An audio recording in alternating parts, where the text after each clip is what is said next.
हाय, good morning. Good morning sir.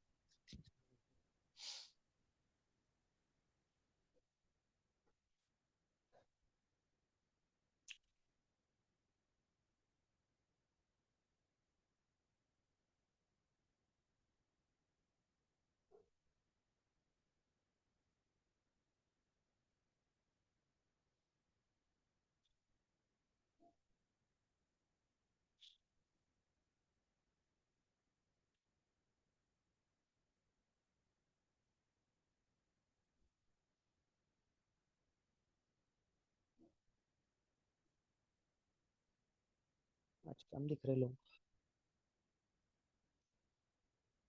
Thanks giving मना रहे क्या?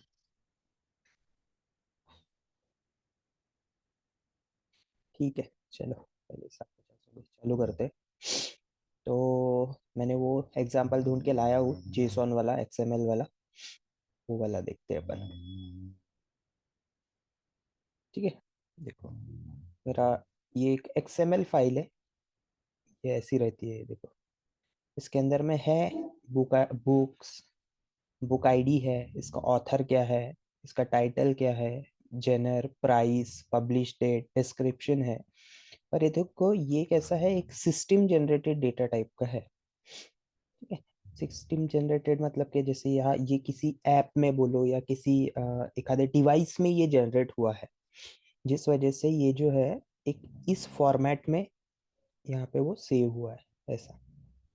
ठीक है, तो ये मैंने माइक्रोसॉफ्ट से निकाला, सैम्पल एक्सएमएल फाइल है ये।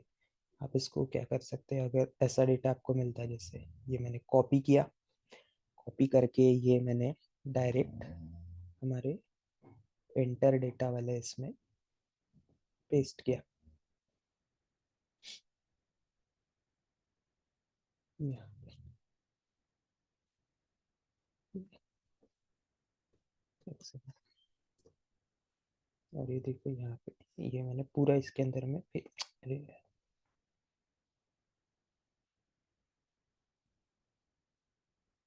पेस्ट किया। इसको मैं नाम दे देता हूँ पार्स एक्सएमएल। ओके,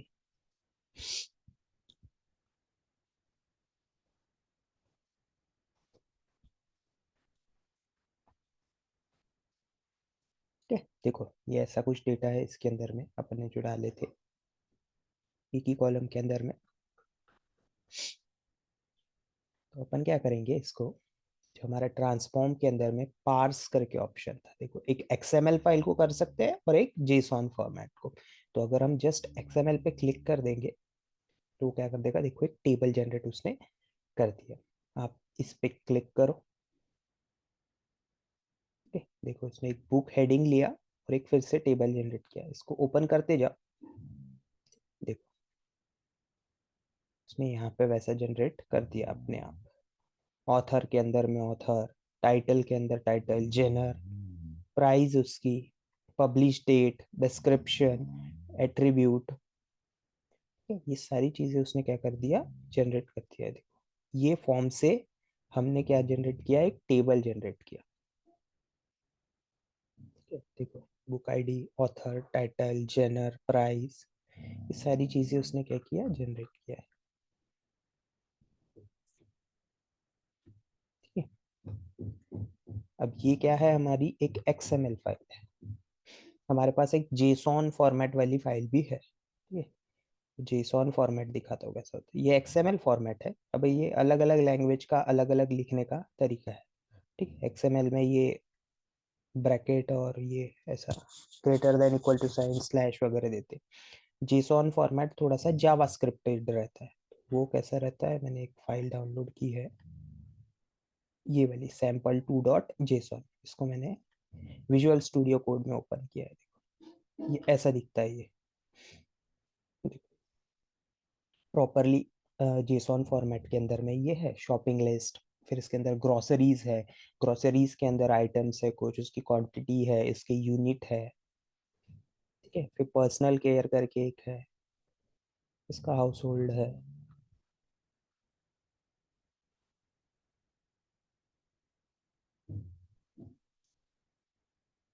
अपन इसको भी क्या करते हैं, कॉपी करते हैं, Ctrl+A Ctrl+C, इसको भी डालते हैं। होम करता हूँ मैं, इंटर डेटा करके हम लोग क्या करेंगे, पहले वाले कॉलम में इसको पेस्ट कर देंगे।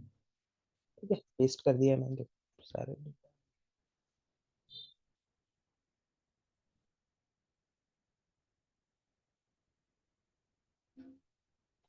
पूरा डेटा इसके अंदर, मैं इसको जेसॉन नाम देता हूँ और इस टेबल को नाम देते हैं पार्स जेसॉन।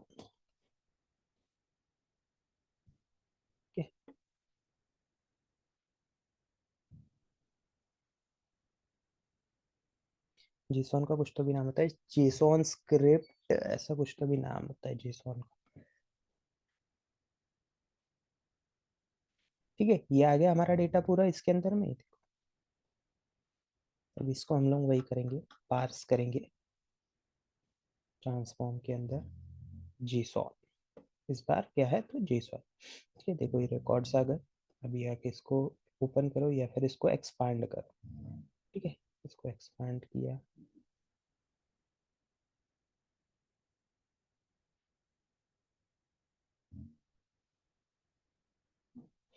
तो उसके बाद में देखो ग्रोसरीज, पर्सनल केयर और हाउस होल्ड है। अभी आप एक काम कर सकते हो, एक तो इसको पिवट कर सकते हो। क्यों पिवट कर सकते हैं बताता हूँ। देखो इसको ओपन अगर अपन करते हैं,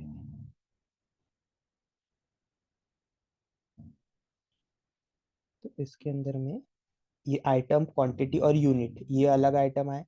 उसके बाद में इसको एक्सपांड करता हूँ मैं, तो इसके अंदर में अलग तीन खुलते हैं, टूथपेस्ट, क्वांटिटी और यूनिट। ठीक है, ये तीन खुले। उसके बाद में यहाँ पे तीन है, आइटम, क्वांटिटी, यूनिट, ये तीन खुले। ठीक है, एप्पल्स, ग्रेप्स, ये वाले। तो लेकिन इसमें देखो मल्टीपल आइटम्स वगैरह आ गए, ये तीन तीन तीन तीन कॉलम ऐसे करके, जो कि अलग अलग इसके लिए है। इसके लिए देखो, ये ग्रोसरीज के लिए है पहला, फिर दूसरा पर्सनल केयर के लिए है, तीसरा हाउस होल्ड आइटम्स के लिए। तो ये थोड़ा सा ईटीएल हम लोग करके देख सकते हैं, चेक करते होता है क्या।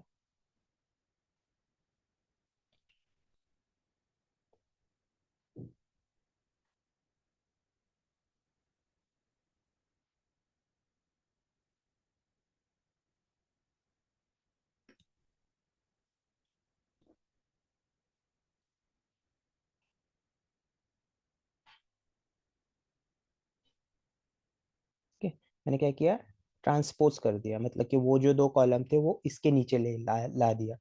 तो अगर हम लोग इसको अभी ओपन करेंगे, ठीक है, तो देखो प्रॉपर से एप्पल्स, क्वांटिटी, यूनिट, ये यहाँ पे ऐसा आ गया है। तो अभी जितना डेटा है उसके अंदर में वो सारा यहाँ पे अपन ने लेके आया। तो ऐसा जुगाड़ करना पड़ेगा अपने को। इसलिए ये जो है अपने पास ट्रांसपोज और जो भी फंक्शंस यहाँ पे दिए हुए हैं, ये सारे इंपॉर्टेंट है। ये कब कौन सा काम में आ जाए वो अपन नहीं बता सकते।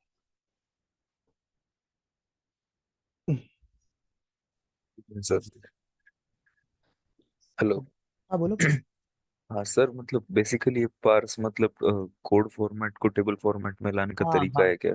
हाँ हाँ हाँ, कोडिंग को अपन टेबल फॉर्मेट में कन्वर्ट करने के लिए इस्तेमाल करते हैं। देखो इसका एक लोगो भी अगर आप देखोगे, ABC2 ऐसा टेबल टाइप में दिख रहा है।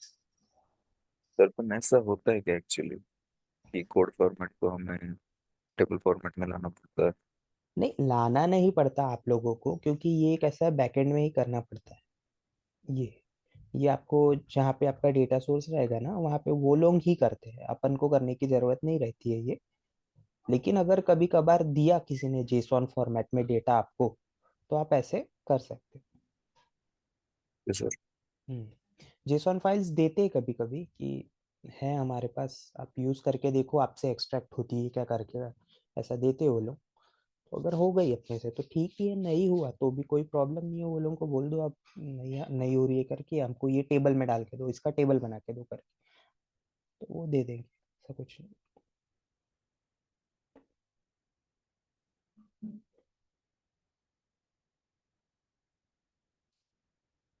मैं काम करता हूँ,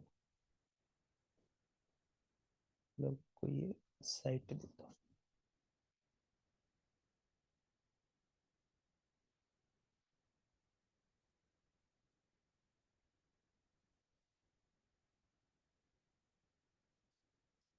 XML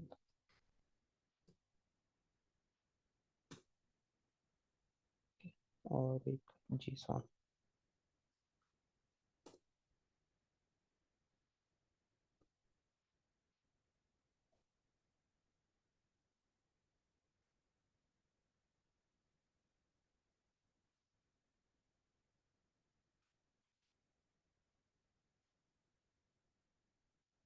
ओके, दोनों फाइल दिया मैंने, आप चेक करके देखना अगर होता है क्या आपसे।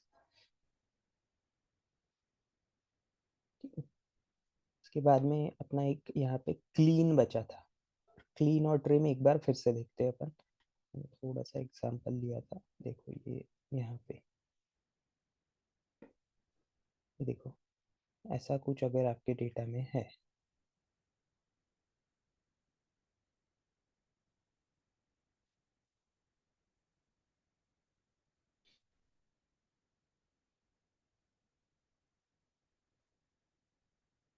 देखो यहाँ पे वाइट ट्रेलिंग स्पेसेस है, फिर उसके बाद में ये 3 लाइन में डेटा आ रहा है, 2 लाइन में ऐसा, यहाँ पे गैप है, तो इसको अपन क्या कर सकते हैं,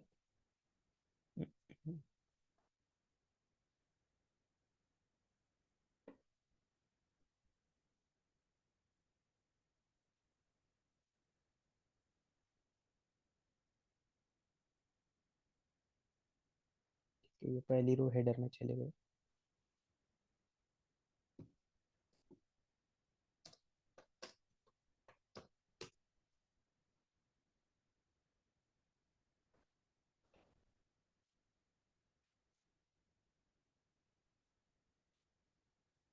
पहली रो हेडर में चले गई, कोई प्रॉब्लम नहीं, अपन क्या करेंगे, use header as first row. जैसे आप हेडर एज फर्स्ट रो करोगे, देखो ये यहाँ पे, ठीक है। तो अब देखो एग्जांपल, सबसे पहले ट्रिम का ही देख लेते हैं। अब ट्रांसफॉर्म में गए, फॉर्मेट में गए, ट्रिम करते हो, ट्रिम करते हो तो देखो इसके अंदर में अगर कुछ ट्रेलिंग स्पेसेस थी, देखो जैसे इसके पहले थी ट्रेलिंग स्पेसेस, उसने क्या कर दिया, वो रिमूव कर दी। देखो यहाँ पे ट्रेलिंग स्पेस थी, जो किसी काम की नहीं थी, उसने क्या कर दिया, यहाँ पे रिमूव कर दिया। ठीक है, उसके बाद में अगर आप इसको क्लीन करते हो, तो क्लीन करने के बाद देखो उसने क्या किया, एक्स्ट्रा लाइंस ही रिमूव कर दिया, और यहाँ पे उसने एक ही इसके अंदर में आपको डेटा ला के दिया।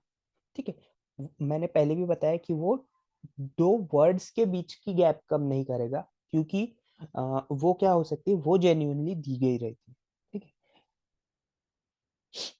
जैसे यहाँ पे है, यहाँ पे है, तो ये हो सकता है कि आपने जेन्युइनली दी हो, इस वजह से वो क्या करता है, उसको इग्नोर करता है। लेकिन जो एंड में रहेंगे वो वाले, अगर वो दूसरे लाइन में जाता है या ऐसे कुछ जाता है, तो वो क्या करता है, क्लीन करने के बाद में उसको एक ही लाइन में लाने की कोशिश वगैरह करेगा। ठीक है, और ट्रिम क्या करेगा, जो ट्रेलिंग स्पेसेस होते हैं, जैसे इसके बाद के या इसके पहले के, वो क्या कर देगा, उसको वाइट स्पेसेस भी बोलते हैं उसको, वो भी आप रिमूव करके दे देगा। ठीक है, ऐसा ये VS कोड में भी होता है ये, बहुत, मतलब VS कोड तो आपको कोडिंग रहेगी तब पता चलेगा, शायद पाइथन वाइथन भी इसके अंदर में यूज होता है, तो इसके अंदर में भी वाइट स्पेसेस वगैरह रिमूव करने का ऑप्शन रहता है, तो वो इसके अंदर कर सकते हैं। ठीक है, चलो आगे बढ़ते हैं। तो हमने क्या देखा था, कैलेंडर देखा था।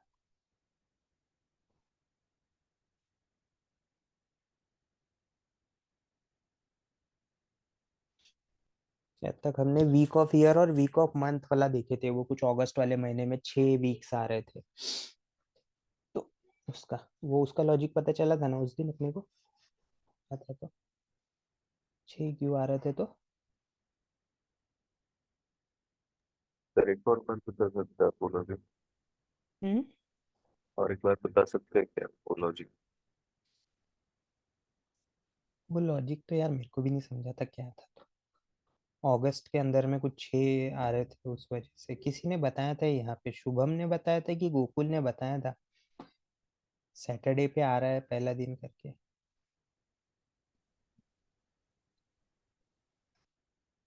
सर मैंने बताया था सैटरडे को 1 तारीख थी और मंडे को 31 तारीख की, इसकी वजह से वो 6 वीक अच्छा। साथ थे उस।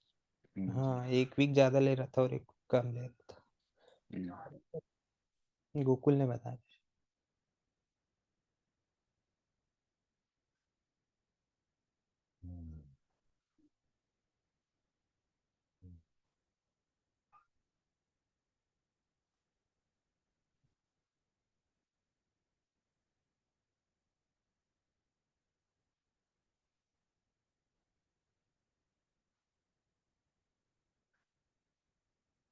हाँ बराबर है ना, ये देखो, एक ये पहला वीक, एक सैटरडे यहाँ पे आ रहा है, ये वीक का हिस्सा है ना ये, तो ये हो गया एक पहला वीक। फिर ये दूसरा वीक, ठीक है, फिर ये तीसरा वीक, फिर ये चौथा वीक, फिर ये पांचवा वीक, और फिर ये छठवा वीक। देखो ये ऐसे 6 वीक्स के अंदर ये आ रहा है। शायद मैं उस दिन सितंबर महीना देख रहा था अगस्त खोल के, इस वजह से ये 1 2 3 4 और ये 5 ही आ रहा था। ठीक है, ये है अगस्त महीना। अगस्त महीना सैटरडे को 1 तारीख, मतलब वो किसके अंदर आता है, ये वाले वीक के अंदर आ रहा है, इसलिए उसने क्या किया, एक वीक ये, फिर ये दूसरा वीक, फिर ये तीसरा वीक, फिर ये चौथा वीक, ये पांचवा वीक और ये छठवा वीक मंडे तक। ठीक है, तो ऐसे वो कैलकुलेट कर रहा था। अभी समझा? अभी मेरे को भी समझा एक्चुअली। सर हम्म।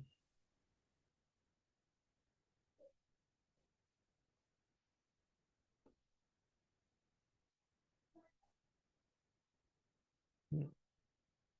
अब वैसा ही स्टार्ट ऑफ वीक है और एंड ऑफ वीक है। स्टार्ट ऑफ वीक अगर आप करते हो तो फिर वही स्टार्ट वाले वीक की डेट ये।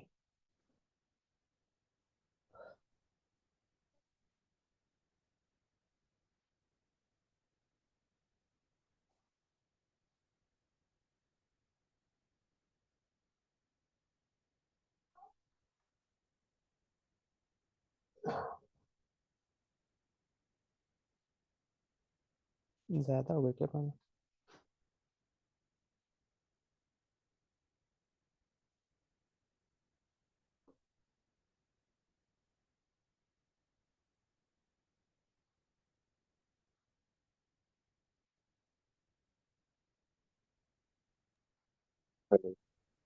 हम्म। सर आप जब अप्लाइड स्टेप्स में एक स्टेप ऐड करते हैं देन उसके बाद में डिलीट करते हैं, एक गलती से अगर डिलीट ना करना हो, गलती से कर दिया तो अंडू कैसे करते हो तो? नहीं, फिर अंडू नहीं होता यार, ओके। अंडू नहीं होता है फिर। डिलीट कर दिया आपने तो वो स्टेप आपको फिर एक तो क्या करना पड़ेगा पता है, होम में जाके ये फाइल बंद कर देना विदाउट सेविंग, और फिर वो वैसे ओपन करना पड़ेगा, नहीं तो अंडू नहीं होता है यहाँ पे अगर आपने स्टेप डिलीट कर दी तो। या फिर क्या करना है, यहाँ पे गए क्लोज, क्लोज करने के बाद में यहाँ पे गए, मतलब आपका जो ये खुलेगा, यहाँ पे देखो डिस्कार्ड चेंजेस करके आता है। अगर आप इसको डिस्कार्ड चेंजेस कर दोगे तो आपने जो ट्रांसफॉर्म क्वेरी एडिटर के अंदर में चेंजेस किए हैं वो सारे क्या हो जाएंगे, कैंसिल हो जाएंगे। ठीक है, लेकिन फिर आपने जो सारे स्टेप्स किए होंगे वो सारे कैंसिल हो जाएंगे।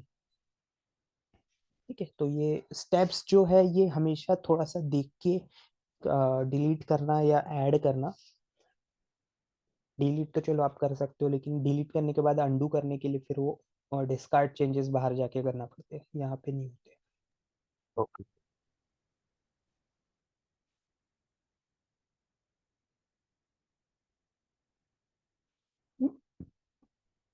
स्टार्ट ऑफ वीक क्यों नहीं आ रहा?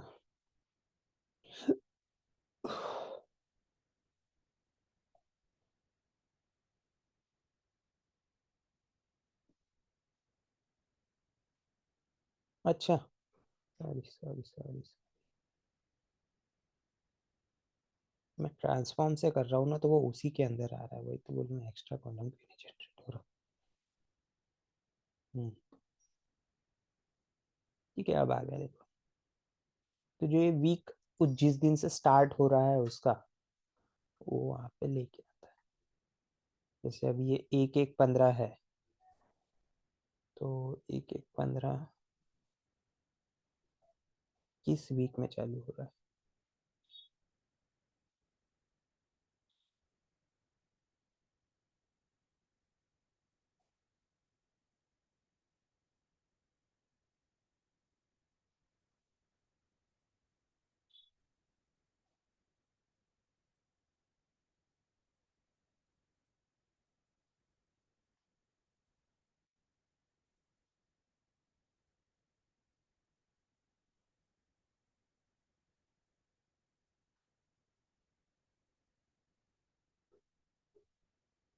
ठीक है, तो ये संडे से चालू हो रहा है ये वाले वीक में। 28, ये 28 किसका है? पिछले साल का है देखो। तो 28/12/14, तो ऐसा लेके आ रहा है 28/12/14। तो उसका day, first day of week क्या है? संडे है। तो उस हिसाब से वो क्या करेगा? कैलकुलेट करेगा कि ये जो डेट गिर रही है ये किस वीक के स्टार्ट में गिर रही है। तो ये भी कैलकुलेट करना पड़ता है भाई कभी कभार। क्या होता है, क्रिएटेड डेट करके एक ऑप्शन रहता है कि अगर आप कोई डेटा एंट्री करते हो, जैसे ये वीक है, ये वाला वीक है, समझ लो अभी चल रहा है 29 तारीख है आज की। तो वो क्या करते हैं कि समझ लो ये वीक के लिए डेटा एंटर कर रहे हैं कहीं पे, तो भी किसी एक्सेल में बोलो या किसी ऐप के लिए बोलो। तो वो लोग कभी कभार क्या करते हैं कि अभी अलग अलग कंट्री, अलग अलग कंपनीज का अलग अलग रूल होता है कि क्रिएटेड ऑन करके। तो क्रिएटेड ऑन और क्रिएटेड बाय, क्रिएटेड बाय मतलब कि जो डेटा एंट्री कर रहा है, जैसे अगर मैंने किया तो मेरा नाम ले लेगा संग्राम, ठीक है। और क्रिएटेड ऑन, तो अब किसी कंपनी का रूल रहेगा कि टुडे डाल दो, क्रिएटेड ऑन 29/11/2024, ठीक है। कोई कोई डालेगा क्रिएटेड ऑन आज की डेट डाल दो, या फिर जब भी वो डेटा एंटर कर रहा है उस दिन की डेट डाल दो। लेकिन कभी कभार क्या होता है, कोई कंपनी करती है कि स्टार्ट ऑफ द वीक डाला है ऐसा करके क्रिएटेड ऑन आना चाहिए, ठीक है। तो उस केस में क्या रहेगा, 24 तारीख, अगर उसका ये है स्टार्ट ऑफ द वीक, तो वो 24 तारीख ले लेगा। तो वो क्या करेगा, आप 29 तारीख को भी डेटा एंटर कर रहे हो तो वो 24 ही लेगा, 30 को भी कर रहे हो तो वो 24 ही लेगा, 28 को, 27, 26, 25 को अगर आप एंटर कर रहे हो डेटा तो वो 24 ही लेगा। लेकिन अगर आप जैसी 1 तारीख को जा रहे हो या फिर 2 तारीख को जा रहे हो तो वो क्या शो करेगा? 1 तारीख शो करेगा, क्योंकि स्टार्ट ऑफ द वीक क्या है? 1 तारीख। तो ऐसा भी कभी कभार किसी किसी कंपनीज में पॉलिसीज रहती है कि आप डेटा एंटर करोगे तो वो first day of the week का डेटा शो करता है। तो ऐसे वो लोग कभी कभार आपके इसमें रहेगा कि स्टार्ट ऑफ द वीक क्या है उसका।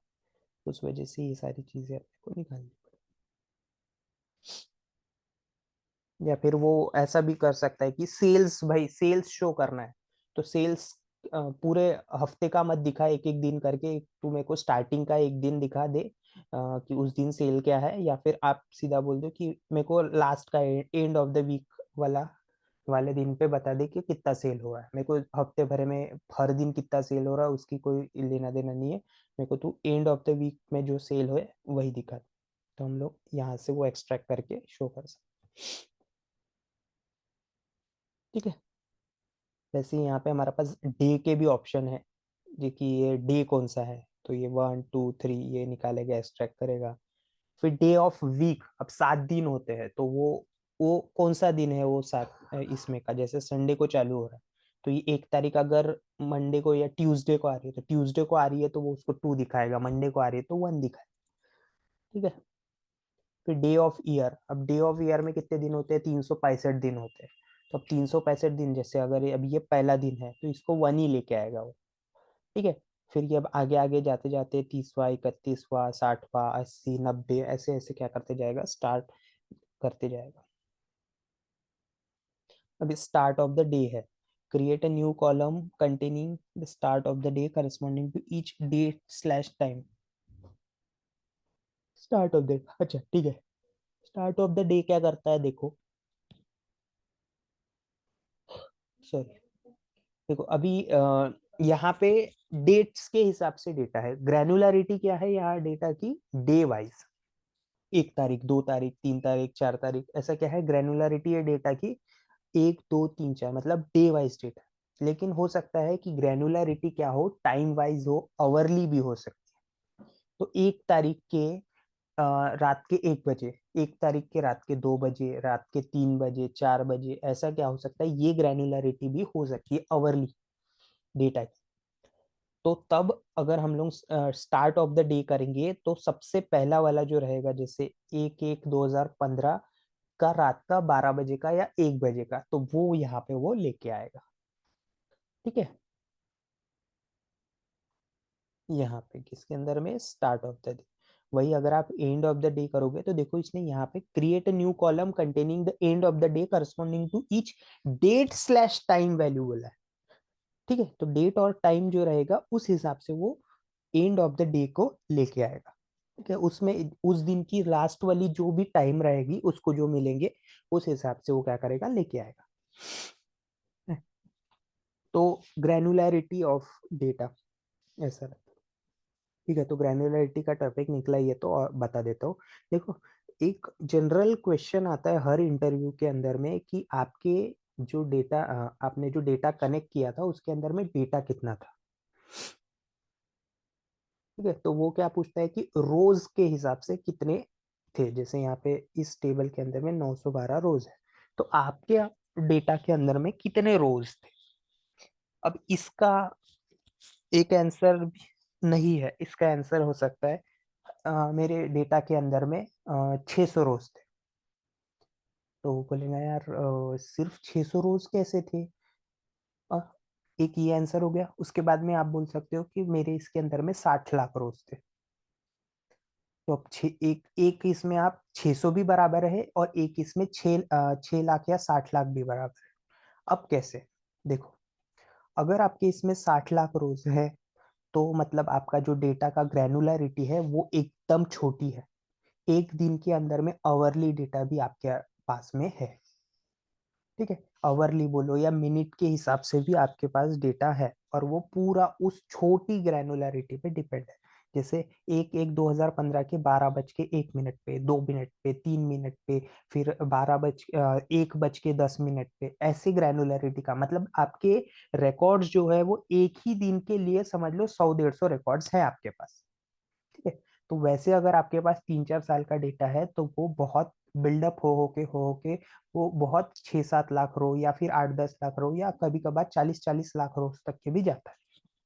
ठीक है, डिपेंडिंग अपॉन दी ग्रैनुलरिटी। तो ये ऐसे बोलने का है। अगर आप बोलते हो कि मेरे इसके अंदर में 10 लाख 20 लाख रोज थे तो आपको वो पूछेगा कि what is the granularity of the data, तो आप बोल सकते हो on day to day basis और अवरली बेसिस। ठीक है, ये बोल सकते हो। ठीक है, फिर अगर आप बोलते हो नहीं मेरे इसके अंदर में 600 ही रोज थे, तो बोले भाई 600 ही रोज कैसे थे, इतना कम डेटा कैसे, तो आप बोल सकते हो कि उसको हमने मंथ लेवल पे क्या किया था, एग्रीगेट किया था। मंथ लेवल पे एग्रीगेट किया था मतलब कि जैसे जनवरी के अंदर में सीधा, अभी ये 1/1/2015 है ना, नहीं, ये क्या कर देंगे, हम पूरा क्लब कर देंगे कितने तारीख तक के, 31 तारीख तक के। ठीक है, जितनी भी क्वांटिटी रहेगी ये मंथ के लिए, एक जनवरी मंथ, एक नहीं, जनवरी 2015 में कितना सेल हुआ, बस डायरेक्ट मंथ और सेल, बस एक ही रो पूरे मंथ के लिए। वैसे अगर आप देखोगे तो कितने रोज हो गए 2 साल के लिए, 24 रो हो गए सिर्फ, हो गए ना।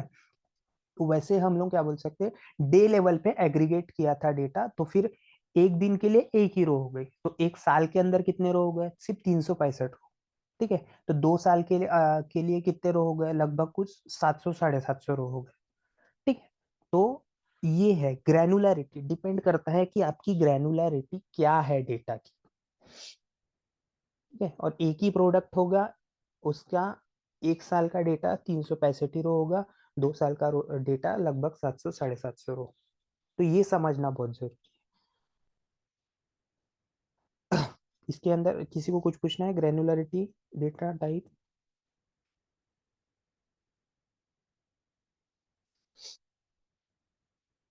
ये क्वेश्चन आता है, हमेशा आएगा आपको, कितना डेटा था आपके अंदर में।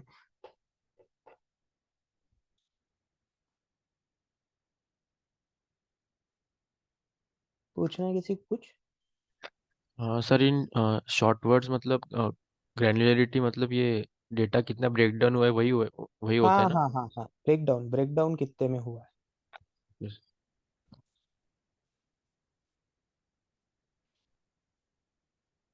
सर इसमें वो अपने को डेटा देंगे कि अपने को पुराना वाला बताना है? कौन डेटा देगा बोला? मतलब इंटरव्यू में, कि इंटरव्यू वाले डेटा देंगे नहीं नहीं कि नहीं नहीं नहीं आपको? नहीं नहीं नहीं नहीं नहीं।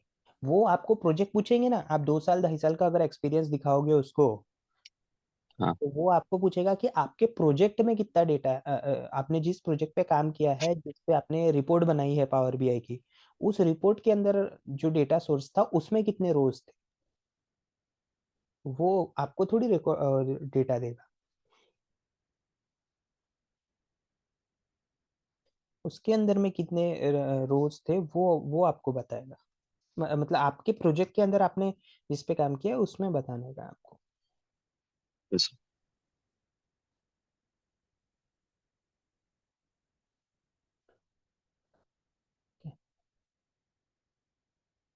इसके अंदर में और फिर नेम ऑफ डे भी है, जैसे मंडे ट्यूसडे वेडनेसडे थर्सडे, ठीक है। तो वो भी आप एक्सट्रैक्ट कर सकते हो कि ये 16 तारीख को अगर मंडे आ रहा है तो वो मंडे लेके आएगा, ठीक है।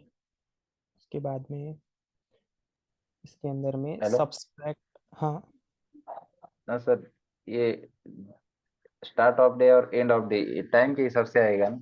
हाँ, टाइम के हिसाब से, वही मैंने बताया ना, इसके अंदर अगर आपके इसमें टाइम है तो वो टाइम हम्म, लेके आएगा। अभी start of day end of day अगर आप निकालोगे इसके अंदर से, जैसे हम्म। स्टार्ट ऑफ डे है, इसके अंदर टाइम ही नहीं है तो वो वही लेके आएगा, देखो इसके अंदर में टाइम ही नहीं है तो वो वही लेके आया, ठीक है। Okay okay. हाँ, इसके ये वाला जो कॉलम है इसके अंदर टाइम भी है, लेकिन देखो एक ही टाइम है तो उसको वो मिलेगा नहीं, वो एक ही रो है तो वो फिर भी वही रिकॉर्ड लेके आएगा। ओके ठीक। अभी इसके अंदर सर में, हाँ हाँ ये ग्रैन्युलरिटी क्लाइंट की रिक्वायरमेंट पे डिपेंड करता है ये? हाँ, कर सकते हैं, बोल सकते हैं। देखो, डेटा जो जनरेट होगा वो सबसे कम छोटी ग्रैन्युलरिटी पे ही होगा, मतलब कि ट्रांजैक्शन लेवल पे, कि एक दिन के अंदर में फिर हर सेकंड हो रहा है या हर मिनट डेटा जनरेट हो रहा है, वो तो इस पे ही होगा, ठीक है। उसके बाद में कस्टमर किस लेवल पे उसको देखना चाहता है, वो हर ट्रांजैक्शन लेवल पे देखना चाहता है क्या, हर डेली देखना चाहता है क्या, मंथली देखना चाहता है क्या, ईयरली देखना चाहता है, वो देखो रिक्वायरमेंट से पता चले, तो फिर अपन उस पे एग्रीगेट कर सकते हैं, या फिर जैसे वो ग्रुप बाय किया था अपन ने, तो वो group by upon monthly level पे कर सकते हैं, तो अगर उतना कर दोगे तो हाई हो जाएगा वो। या ग्रुप बाय कर सकते हैं या डैक्स भी लिख सकते हैं, ठीक है। सीधा सम ले लिए, सम ले लिए क्वांटिटी का, और जो अपन एक्स एक्सिस वाई एक्सिस पे दिखाएंगे उसमें एक तो मंथ ले लो या फिर डे ले लो, तो वो उस हिसाब से अपन डायरेक्टली शो कर सकते हैं, ट्रांजेक्शन पे जाने की जरूरत नहीं है। एंड सबसे छोटी ग्रैन्युलरिटी क्या होती है? वही मिनट या सेकंड, हर सेकंड भी जनरेट हो सकता है, सेकंड से नीचे नहीं जाता, सेकंड सबसे छोटी ग्रैन्युलरिटी। ओके। क्योंकि देखो इसके अंदर ही आवर, मिनट और सेकंड है, सेकंड के नीचे माइक्रो सेकंड वगैरह नहीं जाए।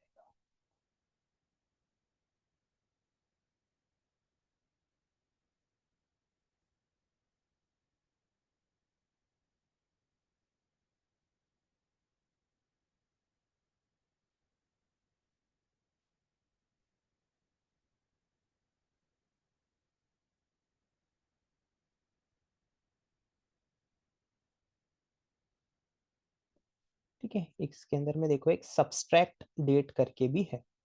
अब सब्सट्रैक्ट डेट मतलब कि क्या है, जैसे दो कॉलम्स है जिसके अंदर में डेट है, उसके अंदर का आपको पीरियड निकालने का है।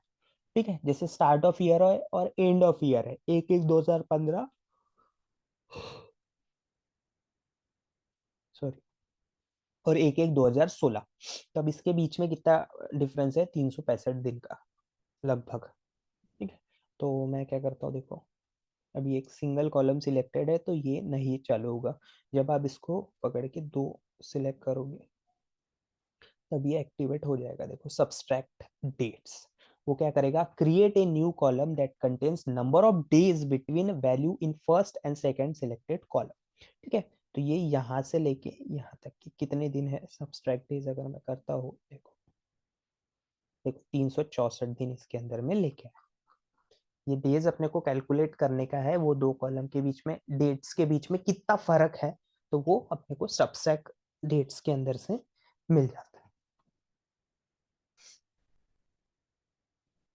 ठीक है, जैसे कोई पीरियड निकालने का है या किसी की बर्थ ईयर एज निकालने का है। ठीक है, जहाँ पे अपन ने एज डायरेक्ट लिया था, तो अब एज के अंदर में दूसरा कॉलम हम लोग स्पेसिफाई नहीं करते थे, हम लोग दूसरा कॉलम सीधा क्या लेते थे, टुडे लेते थे। तो वैसा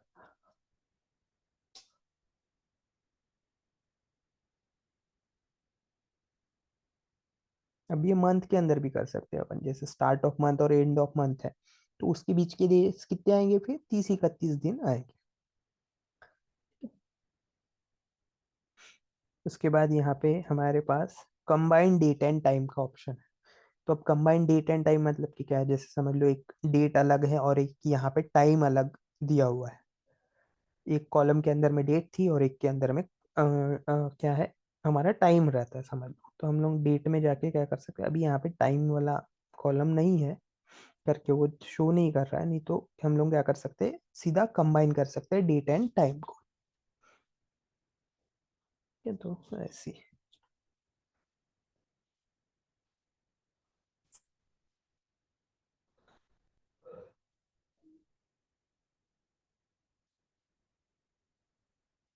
अब वैसा ही अर्लीस्ट और लेटेस्ट है।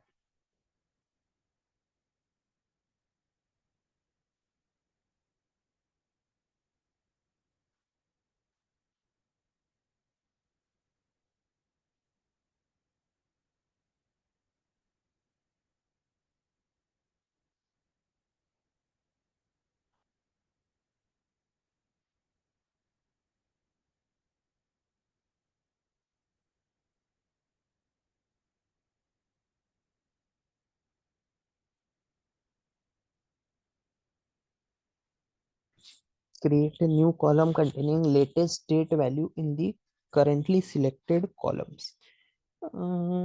ये क्यों ब्लैंक है,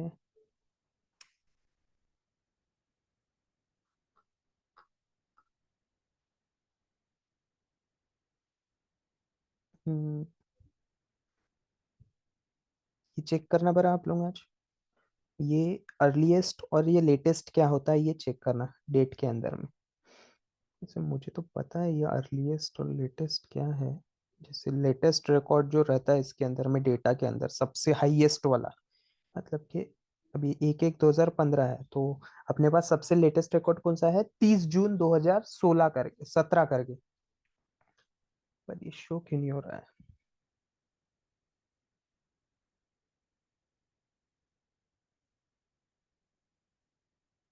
यार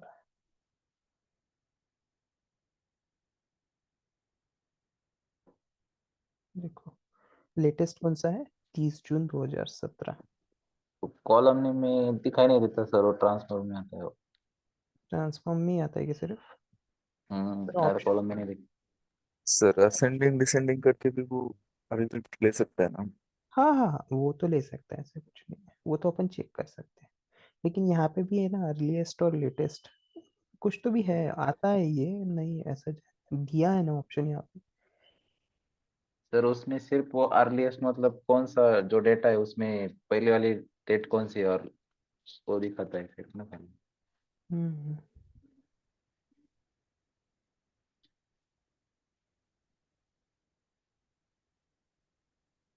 नहीं, लेकिन ये कॉलम भी जनरेट करता है एक लेटेस्ट डेट का, कि इसके अंदर में आपको अगर निकालनी है लेटेस्ट डेट उस इसके अंदर की पूरी, करता है जनरेट।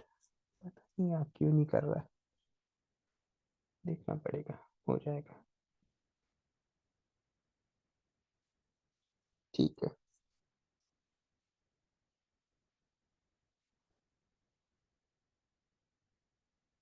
ये टाइम वाला भी देख के आना, थोड़ा सा बताऊंगा मैं, लेकिन ये भी चिल्लर चीज है, इसमें भी कुछ नहीं है। जैसे टाइम निकालने का है, आवर निकालने का है, मिनट निकालने का है, फिर सब्सट्रैक्ट है दो, अगर टाइम वाले रहे वो वाले।